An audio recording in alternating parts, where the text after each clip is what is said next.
I'm happy to let you know that MMA has partnered with GroupM and Amazon Ads for the second year in a row to co-author an industry white paper offering a collective view on how the industry can win this festive season with effective marketing approaches. This white paper covers insights around expected consumer sentiment, the role of digital in the consumer journey, and key challenges marketers are facing, and recommendation on marketing approaches to establish optimal visibility and drive performance. The key takeaways for all of you will be to understand how you can capitalize on the upcoming festival season to meet business outcomes and targets. But before we dive into the discussion, I would like to share with you about MMA and its purpose as a global not-for-profit trade body through a video, which I will now share.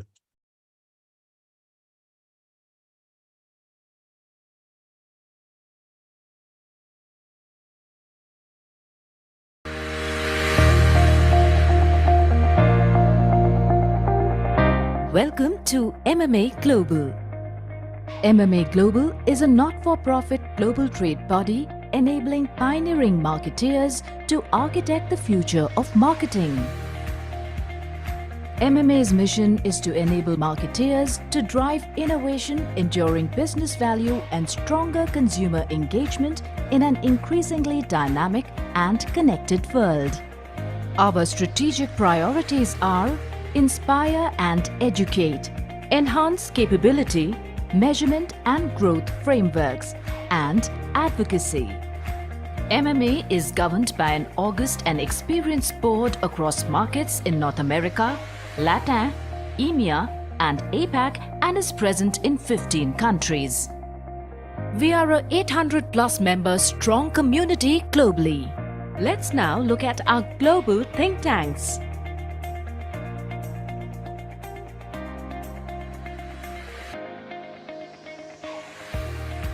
Now let's take a look at MMA India footprints.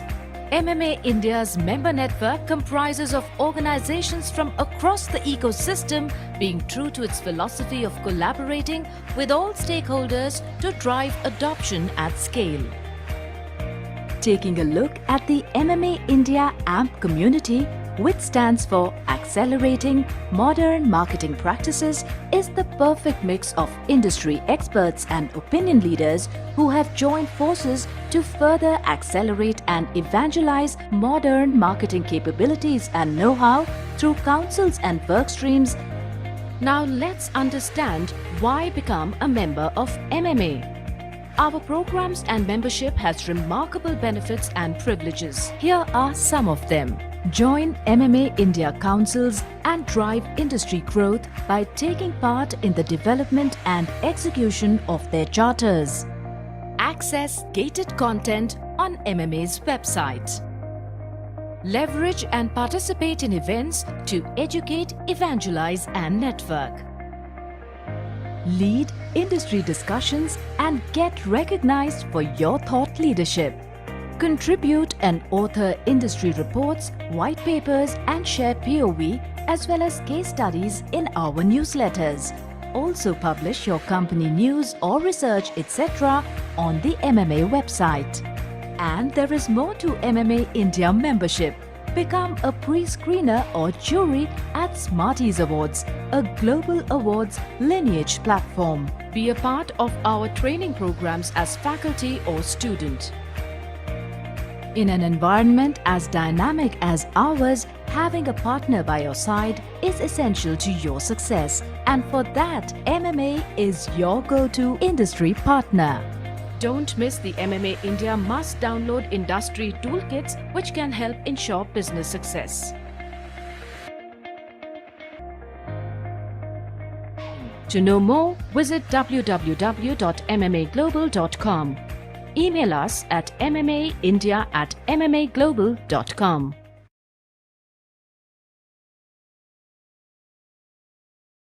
Yeah. So The link to this video is also available in the chat window in case you want to view the same. And before I move on, so let me. I would like to invite Ritika Taneja, head of e-commerce at GroupM, to walk us through the playbook's key highlights and takeaways. Ritika, all yours. Thank you, Rudra. Thank you for the introduction. I'll quickly project my screen.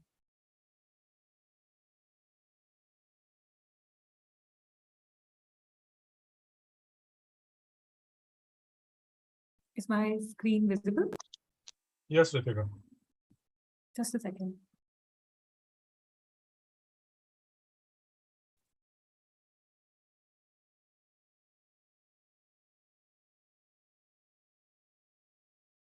Okay. So, hello and welcome everyone. Thank you for taking your time out for today's session. We all know that Diwali is the most critical time of the year, not only from the business standpoint, but from the standpoint of understanding the market to plan better for the next year. However, this Diwali is even more critical as it comes after two COVID-impacted years. While businesses are retaining normalcy, the consumer behavior has transformed permanently in the past 2 years. Consumer journey has now become more complex and non-linear, with digital playing a key role. Such a shift in consumer behavior represents both a challenge and an opportunity for the brands. And a playbook therefore tries to answer three big questions. What consumer behavior and sentiment to expect this festive season? What role will digital play this festive season? And therefore, what marketing strategies will help the brands to win during this festive season? In order to answer these questions, we've done a robust consumer survey and a brand marketer survey, and also tried to get a lot of perspective from senior industry leaders. As you can see, the target group for consumer survey was about 3,000 consumers. For brand marketer survey, we reached out to about 107 brand marketers.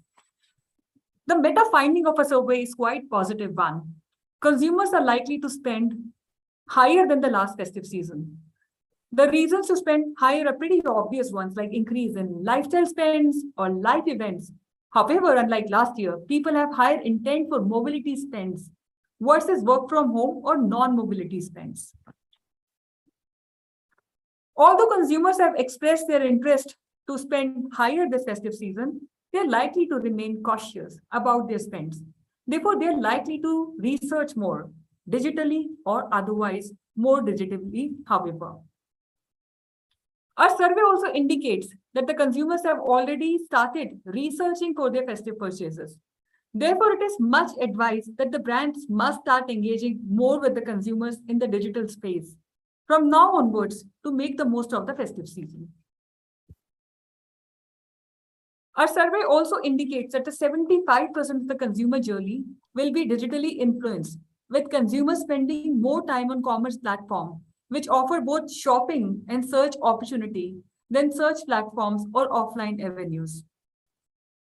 Given the consumer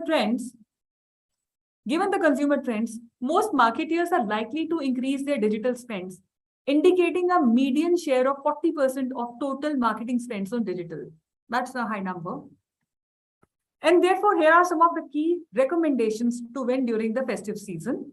One is to reach relevant audience using micro-segmentation based on deterministic signals.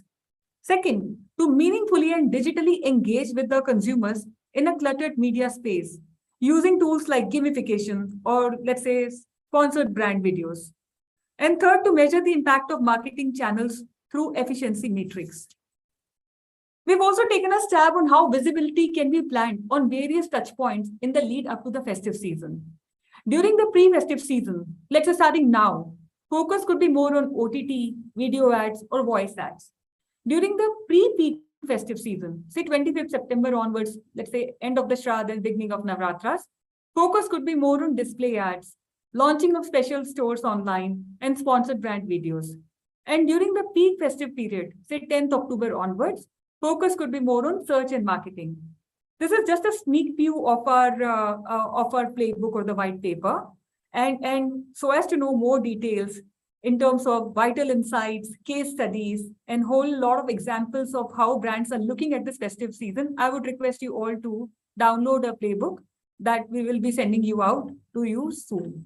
Thank you.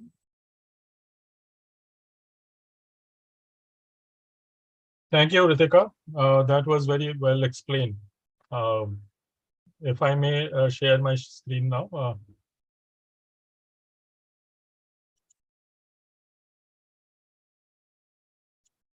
Yeah. So before we move on to the next part, let me share screen and take you through it. Now it's time. Ritika has taken us through the highlights of the playbook and the key takeaways. So now it's time to get a view from our experts here who have joined us as our esteemed panelists. But before that, some quick pointers on audience engagement. So I'll just call it out quickly. So please type in all your questions in the Q&A section only, and do avoid the chat section for your questions. Also, do mention your name, designation, and company while asking your questions. And it would be good to know which speaker you would like to address it to. And lastly, do keep your questions related to this webinar discussion only. So with that, let me move on to introducing the panelists for today. So we have an esteemed panel here. So we have, as you can see, we have an agency representation, we have a platform representation, and we have brand marketeers representation. And of course, being moderated by MMA, Monica Kurana. So I would like to, before I hand it over for the panel discussion, I would like to quickly introduce each one of the panelists and the moderator. So first, so we have Vipul Mathur representing the CPG industry, and he leads e-commerce and modern trade at Hindustan Unilever, and is also an MMA India board member. Thank you, Vipul. Next, we have Tathagat Jena representing the consumer electronics sector, and he heads marketing for India at HMD Global, better known as Nokia. HMD Global is licensed for Nokia devices. Next, we have, thank you, Tathagat. Next, we have representing agency Tushar Vyas, president at GroupM South Asia. Thank you, Tushar. And we also have Vijay representing the platform side. He is the director of ad sales at Amazon Ads India. Thank you, Vijay. And finally, Monica Kurana, who is the country head and the board member at MMA India, and is also the moderator for today's session. Welcome, Monica, and I leave the floor to you to take over and lead from here. Thank you, everyone. Sure. Thank you so much, Rudra.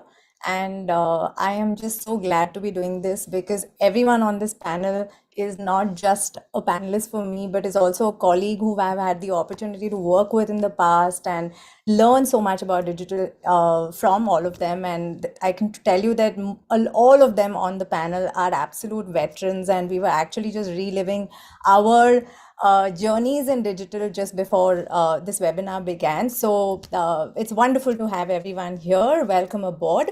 And one thing I do want to let our audience know that MMA truly believes in bringing an ecosystem perspective to any such toolkits, playbooks, research we do, because that's what is absolutely important in a space like this, where we know a stakeholder point of view from each basically each stakeholder.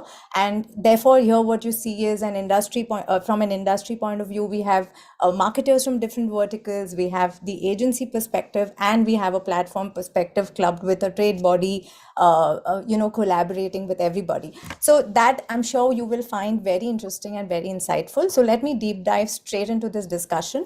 So as you heard us say, this is our second edition of the playbook, and primarily to help marketers win this festive season, right? So we all know marketers are preparing for the festive season, and this handbook is absolutely well timed as it gives you consumer insights, marketer insights, and a robust roadmap on how do you target intent audiences.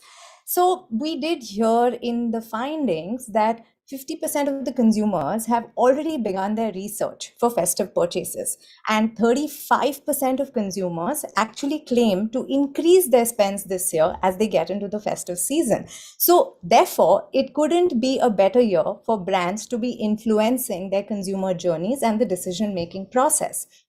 Therefore, Like you would have seen, the link is already in the chat for you to download and look through the playbook, whilst I invite my fellow panelists to help us decode this playbook and bring alive their perspective based on what we see as data points in there.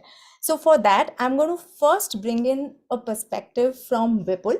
And for all, Vipul, it'll be nice for you to come in first and help us kick off this discussion. We all have heard that Vipul heads modern trade and e-commerce at Levers. Obviously, Levers is also a very large spender, has been experimenting across channels. So it'll be great to understand, Vipul, that, the report says that, it's showing 40% as a median of ad spends earmarked to digital this year for the festive season. And it is definitely higher than last year, as per what we had seen in the handbook we had released last year. So I just want to I just want to bring in your perspective in terms of what would you A, attribute this increase to, and B, do you believe that consumer journeys have really evolved post-pandemic and are here to stay, or have they really gone back to the way they used to be as consumers in the pre-pandemic phase? What your take there is, and how is your organization seeing consumer sentiment this festive season? So over to you. Thanks, Monica. Thanks for sharing that question, and thank you also for bringing up this really important conversation. Look here, my view on this is that COVID in particular has completely changed the way people really respond to media, different types of media and digital in particular. And I think it's very safe to say that we are certainly never going to go back. Sorry to interrupt. I think you're echoing. Is there a dual monitor that's on? Because we hear an echo. Is it still there? Yeah, and if you need a little more time, maybe you can fix it later and continue. That's fine. Yeah. Is it still echoing? It's better. Go ahead. Thank you. Okay.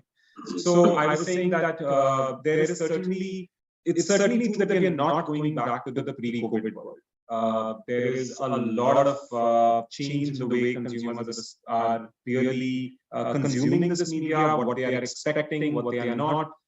So it's safe to say we're not going back. But I guess it's also safe to say that we're never going to be standing still. The kind of change that's happening in this world is which is unprecedented. And with a certain scale up into the kind of forums that are there to even advertise, I mean, on platform, off platform, connected content, disconnected content, just the number of places there are that we are continuously learning about what to do. And I guess it's safe to say that spends will only go up. That is for certain. Are the consumer journeys changing? Yes, they are rapidly evolving the way I look at it. And the linkage between content and commerce is obviously stronger now, and the lines between the two are also blurred. So yeah, a lot is changing. Well put, and those are some interesting opening comments. With that, let me bring Tushar into the picture. We've heard a marketer view now from one of the largest groups in the country, Tushar. How do you see the overall consumer sentiment this festive season compared to last year? And what do you think is the expected role of digital in influencing the choices that a consumer is going to make this festive season, be it the pure play online buyer or the ones who go the robo way of researching online, buying offline? What's your take there? Yeah, and as Vipul mentioned, this is like a first non-COVID year in terms of festival season, right? So definitely we see a better sentiment compared to last 2 years, and there is a progressive improvement. In fact, quarter on quarter, progressive improvement across many of these areas. And I think it's been stated that this is India's century, not decade, right? So I think there is a overarching air cover where there is a huge amount of positivity around India's story. So that's going to be there. This year, it's also is going to be early festival. So I think momentum has started early, and fortunately, there is a cricket and festival comes together. There is a added this, so that's World Cup is also around the corner. So I think those are a few other elements also adding to the entire sentiment. Of course, we are not completely decoupled with what's happening global. So there will be a muted in the pockets, and I'm sure some category and some industry will feel this pressure.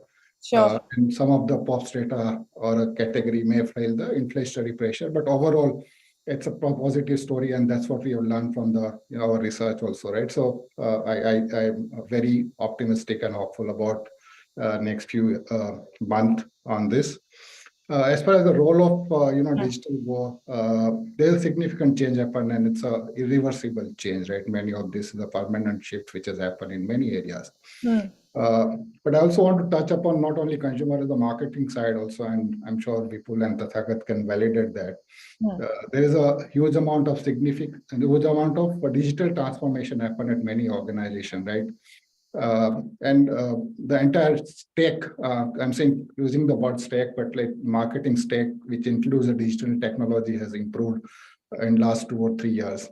And they are looking at very, very differently in terms of data, communication, where to connect, personalization.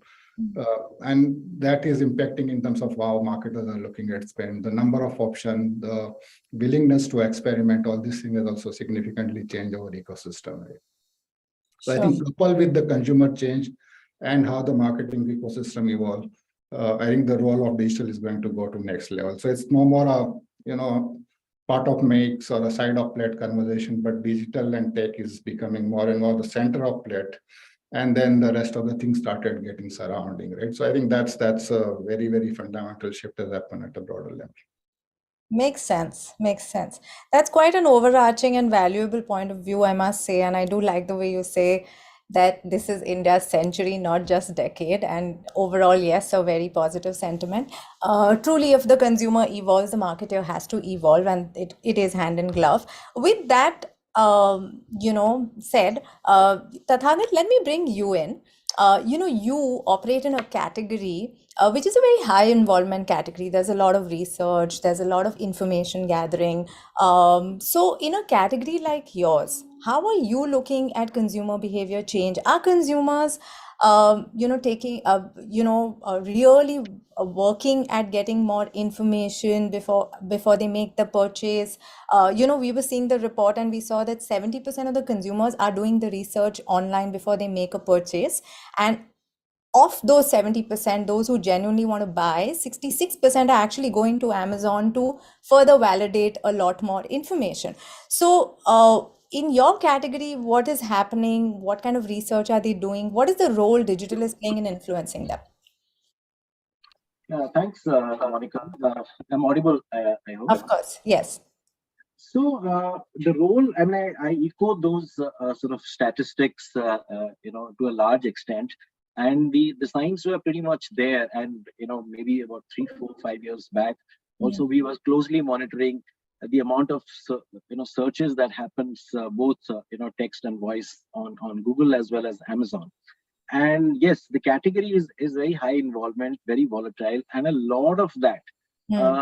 Let me just give you a couple of perspectives. Is that yes, there are a lot of consumers, new consumers, which come in during this time. They are not these they don't do their everyday purchases online. So that's a different segment, which I typically call India's California users, who use everything online. But during the festive, a lot of them, they know that there is a good deal to be had at eCommerce. So kind of they really plan that. So it's in the back of the head to go for it. But yes, before that, they do a lot of research. And the research is not only for the people who ultimately buy online. For a lot of the consumers who still prefer to buy offline, the online plays a significant role. So if your brand or product is already well established, where people can check it out, it provides a far stronger credibility or matrix. What earlier used to be before that, typically friends and family or recommendation, etc. That's been replaced by very strong matrix of online. So that's one.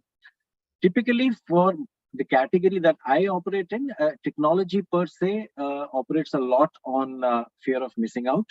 And although this is sort of a year which is, yes, free from COVID, and lot of cautious optimism is there. And like Tushar said, yes, there is a feel-good factor, Festive, the World Cup, etc. But there is also something which is playing out right now very aggressively, which is the 5G. Uh, and all the 5G auction having happened, and all the big players rolling that out, it means a lot to everybody in the handset space. And normally consumers who are looking at buying a device for the next 1.5 years or 2 years to keep that, they would naturally go for 5G, irrespective of at what point of time 5G rolls out in their neighborhood. So that will provide a lot of a sort of push to this particular category in online. And so therefore, yeah, all to play for. But I would just say that yes, the action is now, because for everybody to get their act together, because in October is really where the rubber hits the road. Absolutely, absolutely. Those were again some very interesting insights and very different from what we heard from a CPG standpoint. And in fact, I think all the data marketers, all the data companies make note.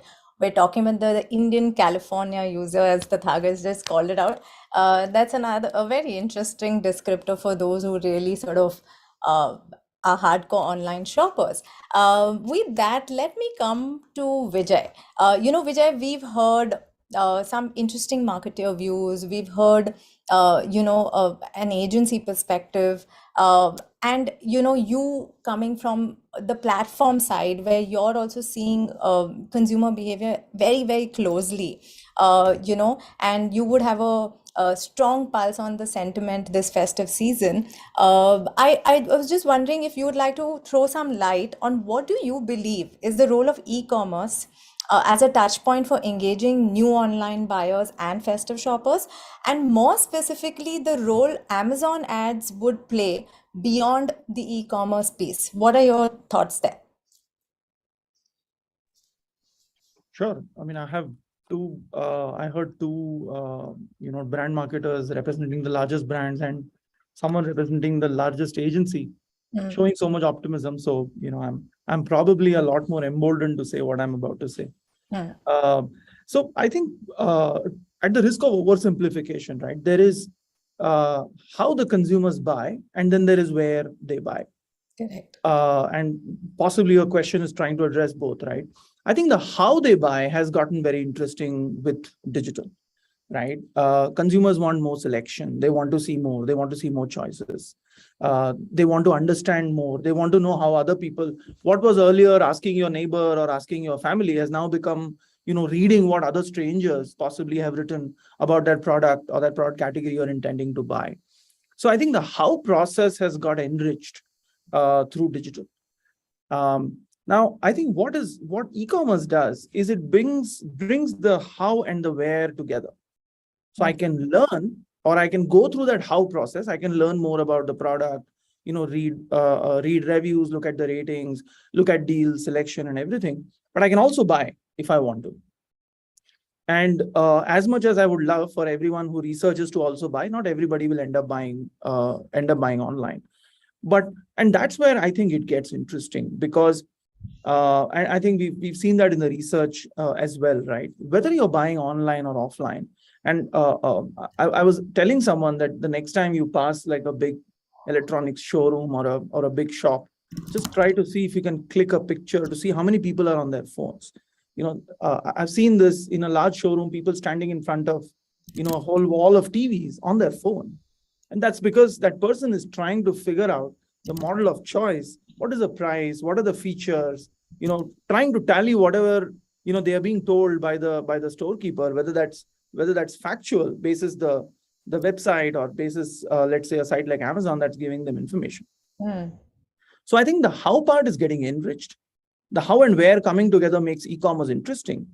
But what e-commerce platforms are doing is saying that, okay, you may or may not buy here, but there is so much information, there is so much available here, so that, even if you're not buying online, we will still enrich your offline journey, or we'll still be able to play a role there. And I think that's coming out very, very clearly in the research. I think that's an interesting trend. It's also giving rise to this holy grail of online to offline, what is the connection and how we can measure it. and I'm sure we'll get there one day. But yeah, but that kind of is where we are. Enrichment of the how people buy, and then the where they buy becoming more and more influenced or significantly influenced by their digital journey. Sure. I think that really does bring alive the role a platform is playing today on the how and where aspect of a consumer journey. And yes, it was very well simplified. So appreciate that. Now what I'm going to do is I'm going to fire up a poll. And Tushar, I want you to keep a close eye on this poll because based on how we see the audience response, we'd like your comments, and we'd also like you to maybe further elaborate on the question that we're putting out as a poll as well. So with that, the poll question on your screen is, which, according to you, are the key marketing challenges for the upcoming festive season? The choices being identification of the right audience, identification of relevant consumer touchpoints, media clutter, or measuring impact of spends effectively. You could choose more than one as well if that's what you believe is a challenge for you. We'll give you a couple of seconds to respond to this because this is a very, very interesting question. We'd love to get insights. We see a lot of people out here logged into the webinar. So it should be it would be an interesting perspective to take a shot at. So I do see some equal skews on most of them, the way the results are coming out. And Tushar, we're going to publish it so you can also take a look at what the response is like. Tushar, it's on the screen. What basically the response is that what seems to be topping is as a challenge is measuring impact of spends effectively, followed by identification of relevant consumer touchpoints, followed by media clutter, followed by identification of right audiences. So that's the sequence in which the attendees believe are the challenges. What's your take there? This is pretty interesting, and again, some of this also may be playing to the digital strength, right? And both the area which got highlighted, right? One is like a full funnel view, and how you can structure full funnel view, and you can have a sort of in a way message customization at a different stages of funnel, right? Whether you're operating at a bottom funnel or a mid funnel, you can do that based on the consumer journey. So that's pretty interesting priority coming. And second piece is also segmentation and sort of personalization kind of area, which also plays pretty well to digital strength. So this is I would say a pretty interesting area, plays to the strength in terms of way the entire broader marketing direction which is going. Of course, there is a few areas still imperfection, like anything, and with time and technology, some of these things will get more and more tighter.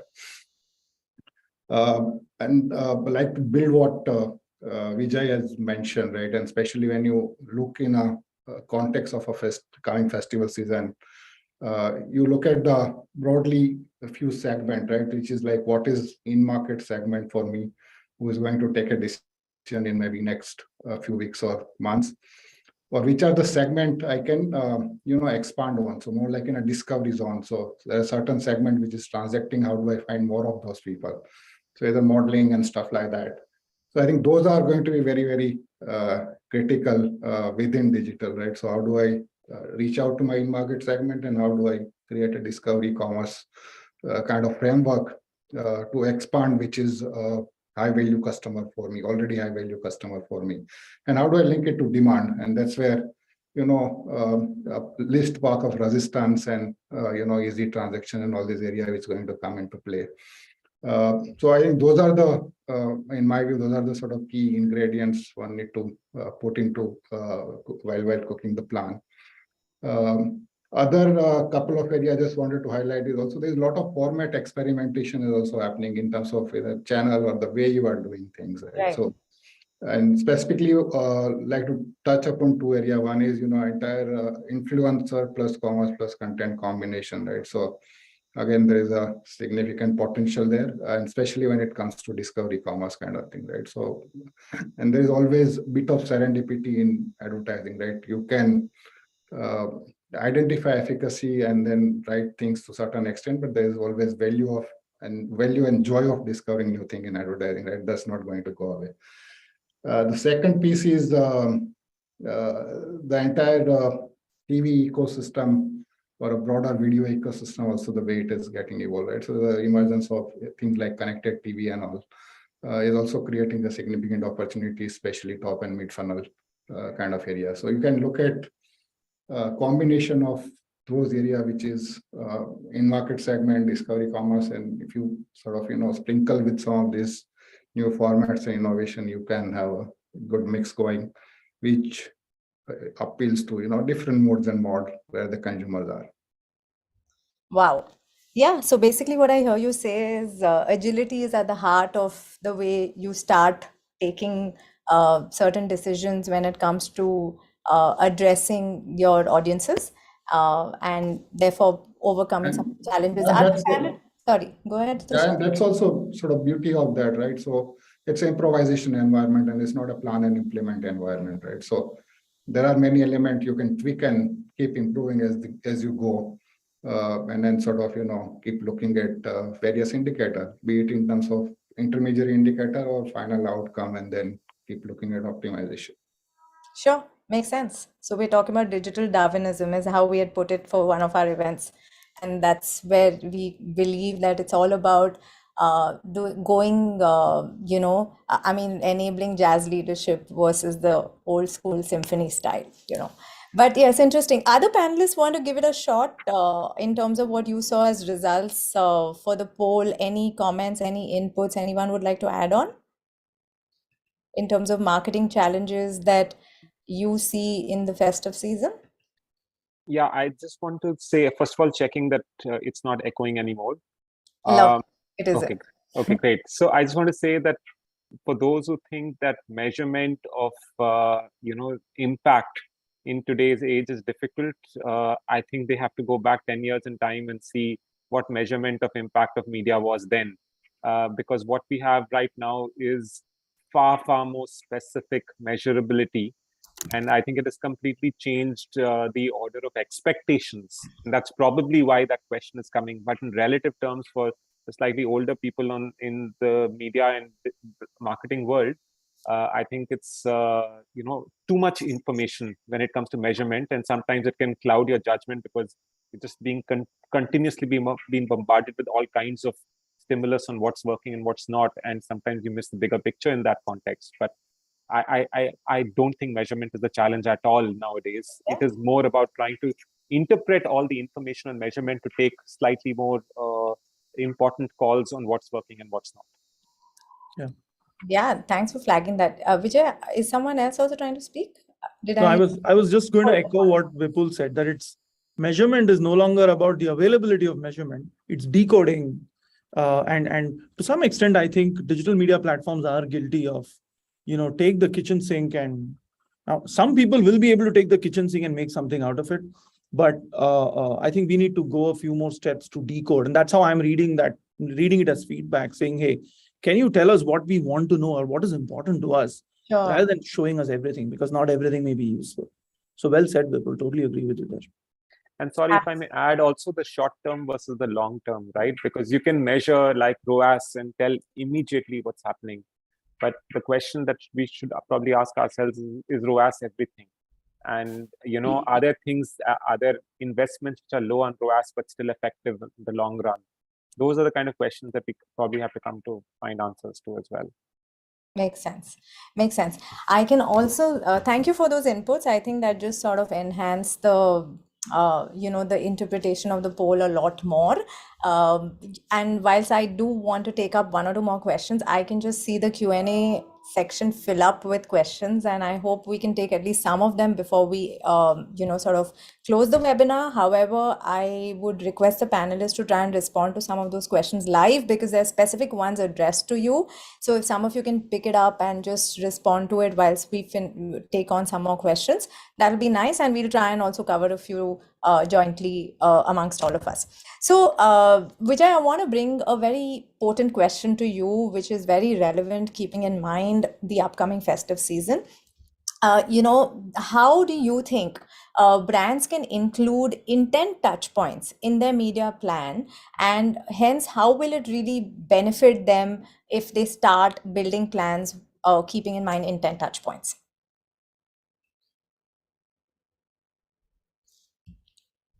Vijay, can you hear me?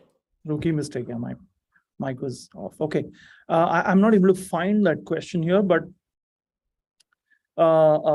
interestingly, I think this year compared to previous years, especially for Diwali, the concept of intent has started much earlier.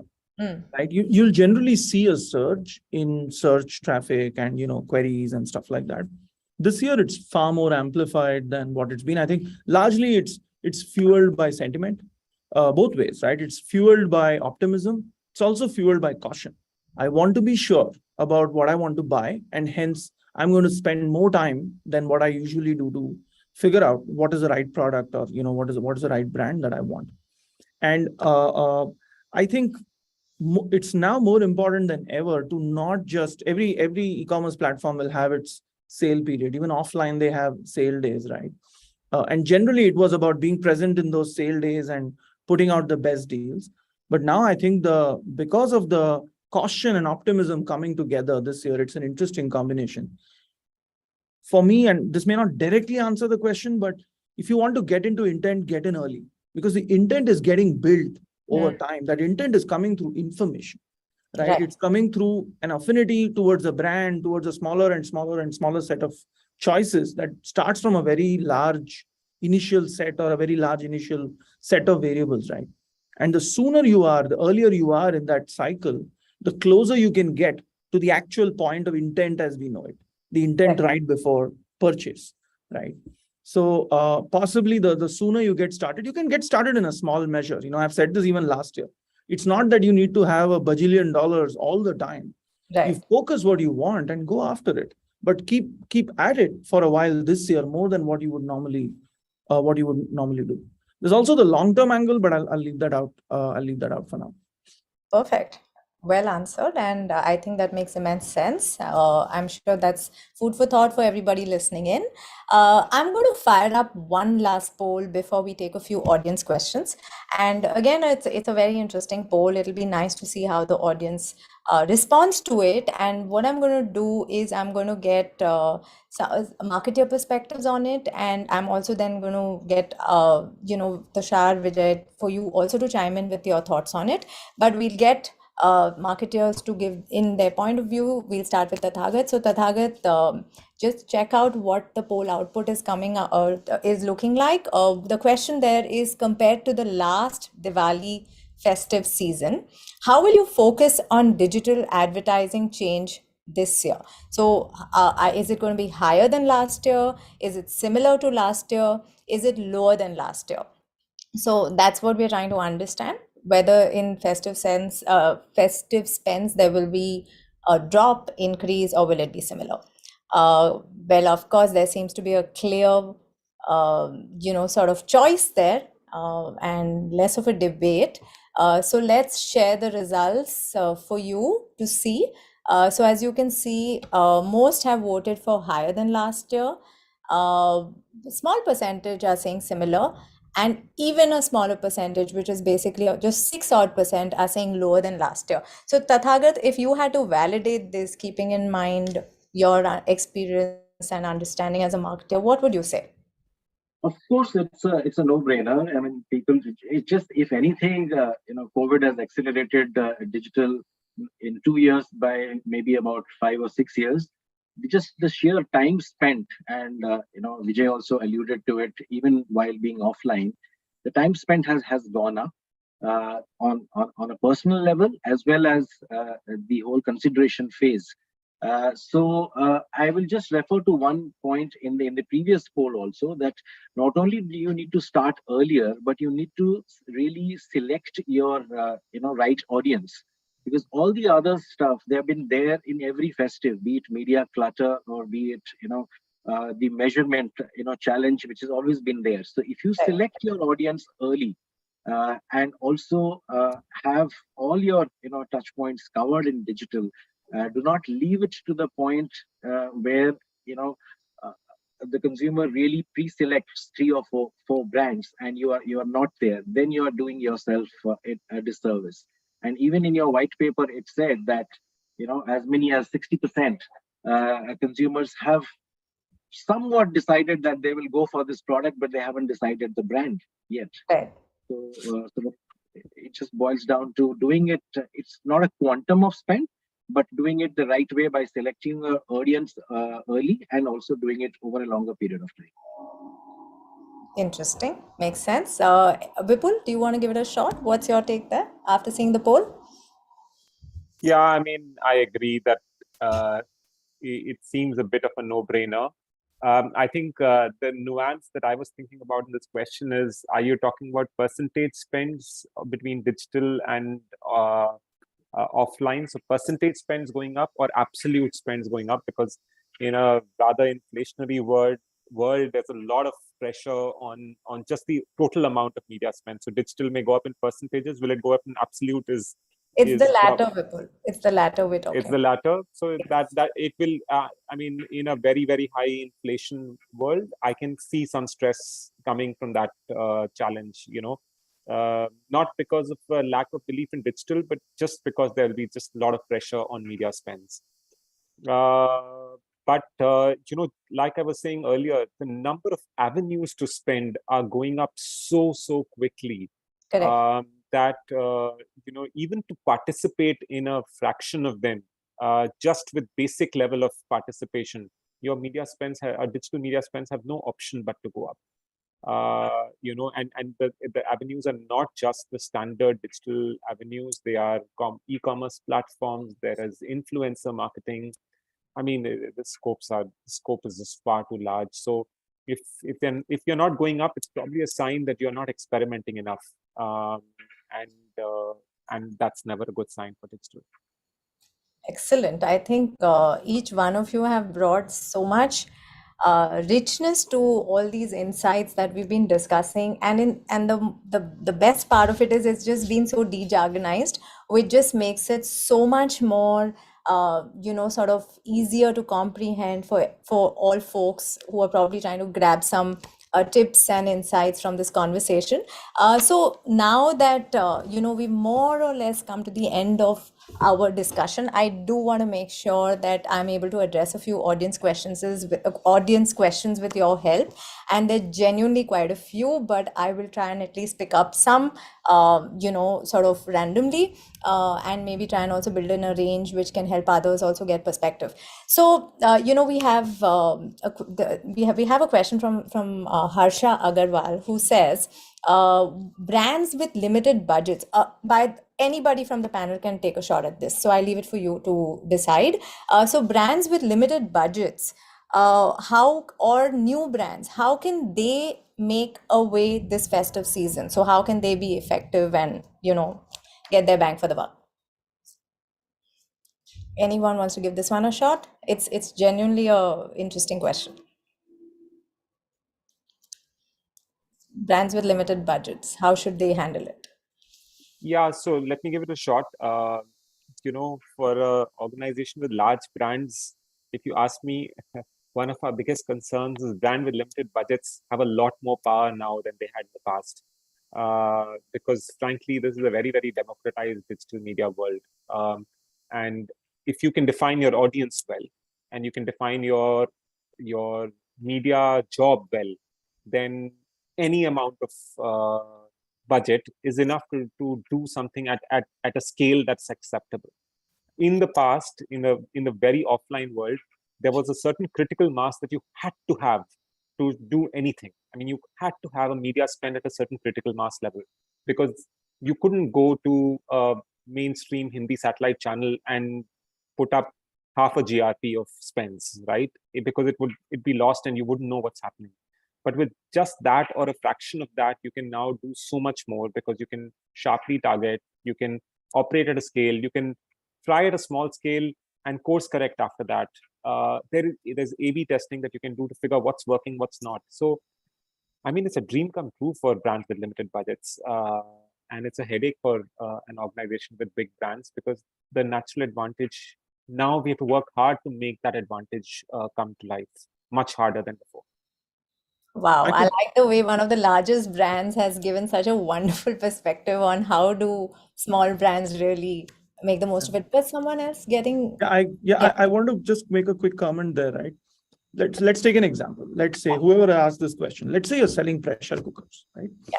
And you've got what, 10 SKUs. Now, we don't know what limited budget means to you, but let's say you have a certain sum of money.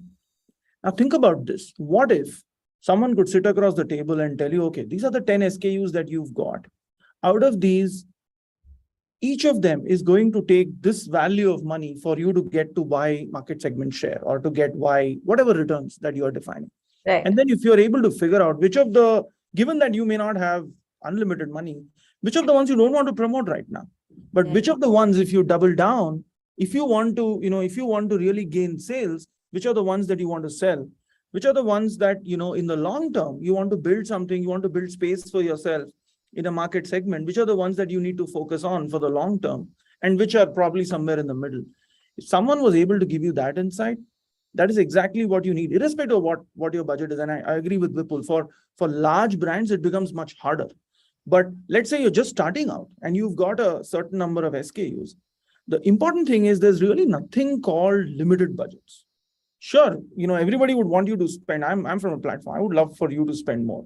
But if you've got what you've got, you can get maximum bang for that buck by working backwards from what will get you maximum impact. And as long as you're willing to make those choices and you're willing to prioritize, I think it should be absolutely fine. And there's enough and more insight to help you decide that. It's probably a 1-hour conversation for you to get absolute clarity on what's going to work, what's not going to work, and what you will get and what you'll not get. Yeah, that sounds really authentic, and that clearly comes from the range of advertisers you've been working with. So very convincing, a perspective. And I think the word for what Vijay you're trying to say is you just have to ruthlessly prioritize at every stage, and then you'll get your answers. So I'm also hoping there is a gentleman called Ayush Pandya who had a similar question to what Harsha asked us. So I think we've addressed for both of them because they both had very similar questions, and I think it was a good question to pick for the panel. There's another very unique question which I think Tathagat, you could give it a shot. And I'm going to read it for you. I was just 1 minute. I thought I saw it. 1 second. Yeah. Okay. So Tathagat, the question is, we see most brands roll out attractive offers and go light on storytelling, right? So in this context, what would you recommend when it comes to driving better recall amongst brand conscious and value conscious shoppers? What's your take there? Sorry, the last part of your question. Would you like? So we said the question from the audience is that there are a lot of brands who do a lot of offer-based advertising and tend to go light on storytelling, right? So what would you recommend which balances better recall whilst they continue doing tactical advertising and sort of appeals to the brand conscious along with the value conscious shopper? Well, I would say that storytelling itself has undergone a sea change. So consumers across age groups, if a brand wants to tell its story, typically, via advertising, the consumers are getting more and more, cynical about it, or skeptical about it, or even the credibility of it. So storytelling really has gone more organic. Storytelling is no longer limited to advertising.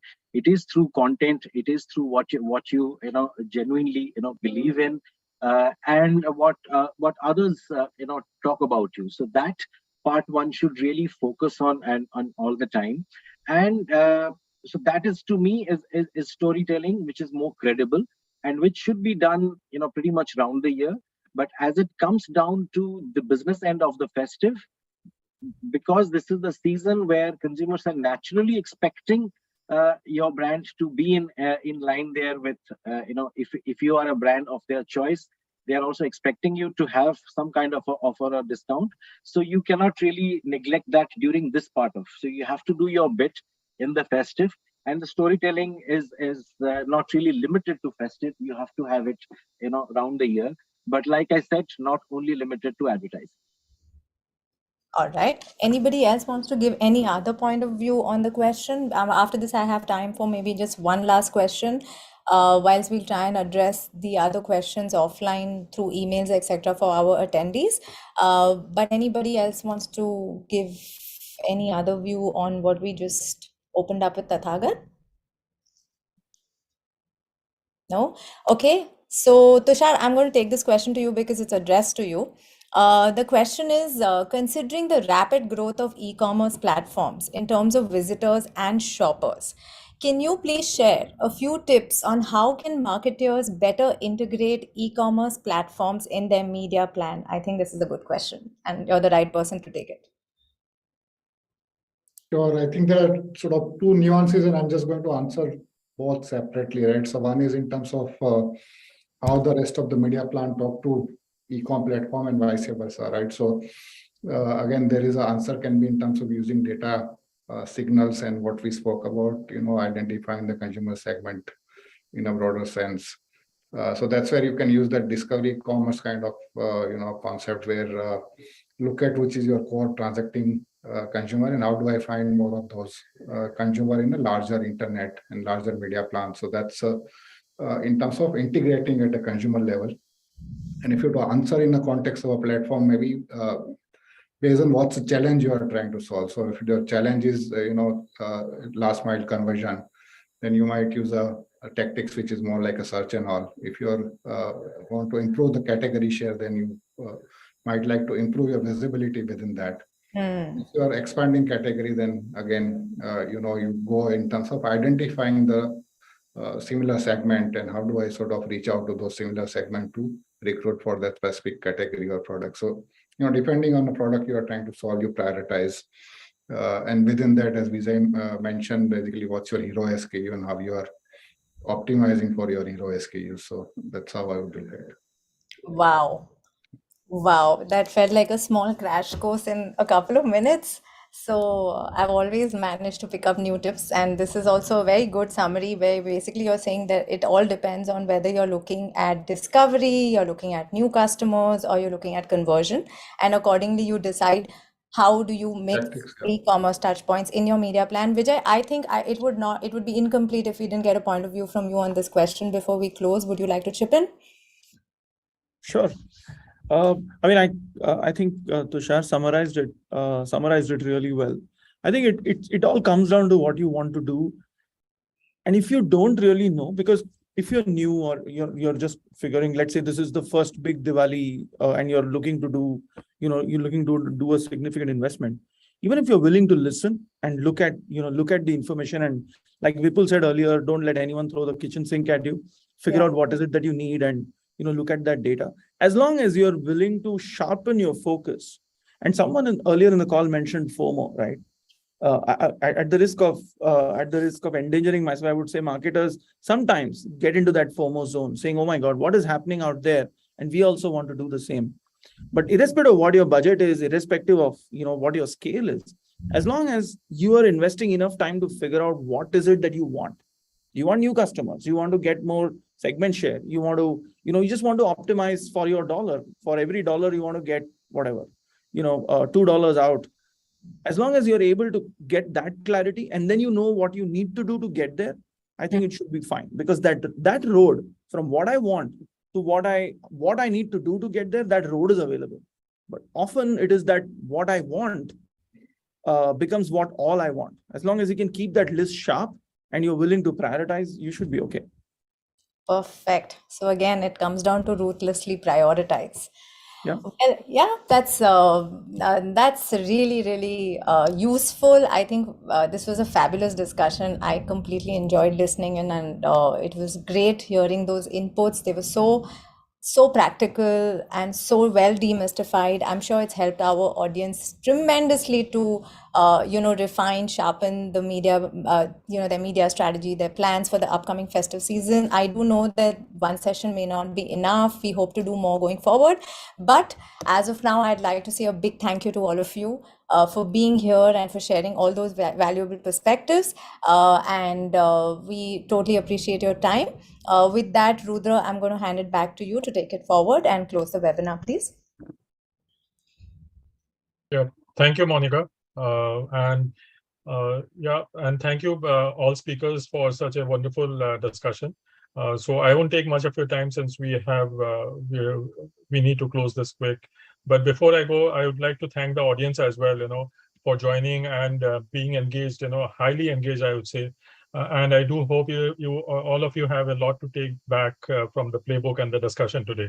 But before you leave, please don't forget to download a copy of the report, which is already available as a link in the chat window.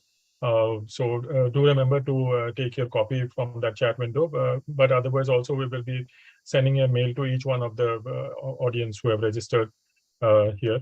So with that, I look forward to welcoming all of you back again at our next event, which is our marquee event on Smarties. It's called the Smarties.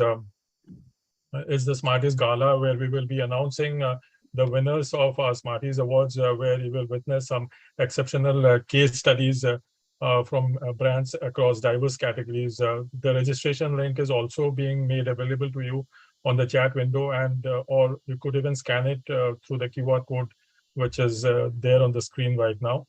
And finally, I would also like to let you know about some of our recently launched reports. One is on the data privacy, and the other is on the MarTech and data playbook. You could also, scan the QR code available here to get access to these playbooks, and it's also available on the chat link while I speak. So till then, do follow us on our social media handles and visit our website to stay updated on the insights and updates that keep coming out from MMA. And with that, I would like to close this session with thank you to everyone, to the speakers and the wonderful audience, and have a wonderful evening. Thank you, everyone, once again. Thank you so much. Thank you.